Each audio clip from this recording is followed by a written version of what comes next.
And now my colleague Ed Riley has more on Croce's development legacy. Well, Eileen, I think a lot of us can remember a time when downtown Buffalo was full of many old empty buildings. Well, now Buffalo is going through a renaissance, and a lot of people believe Mark Croce was a big credit in moving that forward.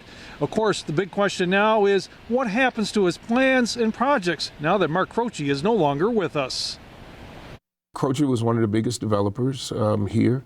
There are others, but just none like him. Buffalo Common Council President Darius Pridgeon feels this city has not only lost a good friend, but someone who had a unique vision for seeing potential in old buildings. This was a guy who you didn't see him really build from the ground up a lot of things. You saw him taking the old and making it new again. Croce's projects such as Sky Bar, Darcy McGee's Irish Pub, the Buffalo Chop House, the Curtis Hotel, and the still work-in-progress Statler City were changing the downtown landscape. This guy literally picked the sinks himself. It is also a very personal loss. Darius Pridgeon was close friends with Mark Croce, and the two often talked about downtown development. I don't know if I've ever met anybody who was as driven as Mark Croce. Croce and his Buffalo Development Corporation had high hopes for Statler City and felt it would play a key role if a new downtown convention center was built, something Croce talked about with reporter Ed Dranch in 2018. I appreciate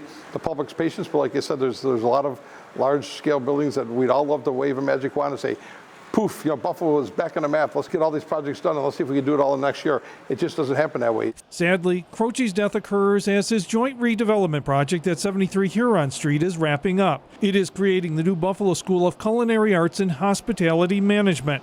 Buffalo Public Schools issued a statement expressing profound sadness and calling Mark Croce a champion of authentic access and opportunity for our students. He talked about imagining the students and he wanted the best in that project. So what will happen to Croce's projects going forward? Buffalo Development Corporation also issued a statement thanking the outpouring of support and assuring employees and the public that Mark Croce's businesses will continue without interruption. But his heart was in everything that he did, so it's a tremendous loss for the city of Buffalo to have somebody who was believing in Buffalo before Buffalo believed in itself.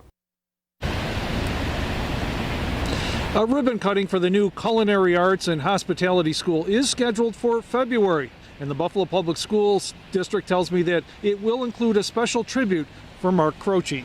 For my colleague Eileen Buckley, I'm Ed Riley, live in downtown Buffalo. All right, Ed, Eileen, thank you. Michael Capriano.